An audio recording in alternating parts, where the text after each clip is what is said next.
Hello all ఈ వీడియోలో wicked for good 2025 movie review అయితే తెలుసుకుందాం. ఇదైతే రీసెంట్గా ఆన్లైన్లోకి అవైలబుల్గా వచ్చింది. తెలుగు డబ్బింగ్ అయితే లేదు, ఇంగ్లీష్ లాంగ్వేజ్ మాత్రం ఉంటుంది. సబ్ టైటిల్స్తో కూడా చూడొచ్చు. మూవీ రన్ టైం వచ్చేసి 2 hours 17 minutes అయితే ఉంటుంది. అండ్ ఇది ఒక సీక్వెల్ మూవీ అనమాట. దీనికంటే ముందు 2024లో విక్డ్ అని చెప్పేసి ఒక మూవీ వచ్చింది. దానికి సీక్వెల్నే ఈ wicked for good. Same actors ఉంటారు, సేమ్ డైరెక్టర్ కూడా. స్టోరీ కూడా మీకు పార్ట్ 1 ఎక్కడైతే క్లోజ్ అయిపోయిందో అక్కడి నుంచి నడుస్తుంది అనమాట.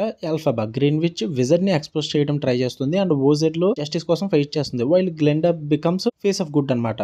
ఆ విజర్డ్స్ రూల్ కింద ఇక్కడ ఎల్ఫబా అండ్ గ్లెండా వాళ్ళ ఫ్రెండ్షిప్, వాళ్ళు తీసుకునే చాయిసెస్, వాళ్ళ కాన్సిక్వెన్సెస్ ఇవన్నీ ఎలా ఉంటాయని చెప్పేసి మీకు ఈ పార్ట్ 2లో ఎక్స్ప్లోర్ చేయడం అయితే జరుగుతుంది. ఇక ఫుల్ వీడియోలో కలిపి ముందు వీడియోని లైక్ చేయండి అండ్ రివ్యూని కూడా చివరి వరకు చూడండి. అండ్ మీరు కనుక ఛానల్కి కొత్తగా వచ్చుంటే ఛానల్ ఉన్న కాంటెంట్ ఒకసారి చెక్ చేయండి, నచ్చితే సబ్స్క్రైబ్ చేసుకోండి. ఈ ఇయర్ లో వచ్చిన 2025లో వచ్చిన బెస్ట్ మూవీస్ లిస్ట్ అయితే వీడియో పెట్టడం జరిగింది. ఇన్ కేస్ మీరు నోటిఫికేషన్ మిస్ అయి ఉంటే ఆ ఛానల్లో ఖచ్చితంగా వెళ్ళి చెక్అవుట్ చేసేయండి. వీడియో కింద డిస్క్రిప్షన్ లో లింక్ ఉంటుంది అండ్ కావాలంటే కామెంట్ సెక్షన్ లో ఆ వీడియో లింక్ కూడా ఉంటుంది, కుదిరితే వెళ్ళి చెక్అవుట్ చేయండి. ఈ మూవీ విషయానికి వచ్చేస్తే ఫస్ట్ ఆఫ్ ఆల్ నాకైతే ఫస్ట్ పార్ట్ అంత అయితే ఏం లేదు భయ్య. ఫస్ట్ పార్ట్ అయితే ఓకే షో ఉంటుంది, పర్లేదు, మంచిగా టైం పాస్ అవుద్ది. బట్ ఈ పార్ట్ అయితే అంత ఇంపాక్ట్ అయితే లేదు నాకు. ఏమన్నా ఉన్నాయంటే పాజిటివ్స్, పర్ఫార్మెన్సెస్ అయితే బాగుంటాయి. అరియానా గ్రాండే గారిది అండ్ సింథియా ఇర్వియో గారిది వీళ్ళ పర్ఫార్మెన్సెస్ అయితే బాగుంటాయి. And musical moments and emotional scenes, especially fans of the stage musical vibes కోసం ఉంటారు కదా, వాళ్ళకి బాగా వర్కౌట్ అవుతుంది అనమాట. And good emotional payoff కూడా ఆఫ్టర్ పార్ట్ 1 చూసిన తర్వాత కొంచెం ఎమోషనల్ పే ఆఫ్ అయితే ఇందులో బాగానే వర్కౌట్ అవుతుంది. అంతే భయ్య. నెగిటివ్స్ విషయానికి వచ్చేస్తే నాకైతే ఎందుకో చాలా వీక్ అనిపించింది ఈ పార్ట్ అనేది, అండ్ ఫోర్స్డ్ గా కూడా అనిపించింది. మరీ అంత మెమరబుల్ మూమెంట్స్ ఏం లేవు compare to the first part.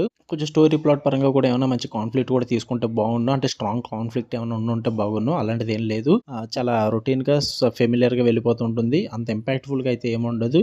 మరి పార్ట్ 2 తీయాలన్నంత మూవీ ఏం కాదు భయ్య ఇది. నాకైతే బిలో యావరేజ్ అనిపించింది. మీకు ఆ పార్ట్ 1 నచ్చి కంటిన్యూషన్ చూద్దాం అనుకుంటే గివ్ ఇట్ ఎ ట్రై, లేదంటే లేదు. ఓకే, మీకు వీడియో లైక్ చేయండి, షేర్ చేయండి, మీ ఒపీనియన్స్ కూడా కామెంట్ చేయండి. మళ్ళీ నెక్స్ట్ వీడియో కలుద్దాం. అంటే దాని లవ్ యూ ఆల్, బాయ్.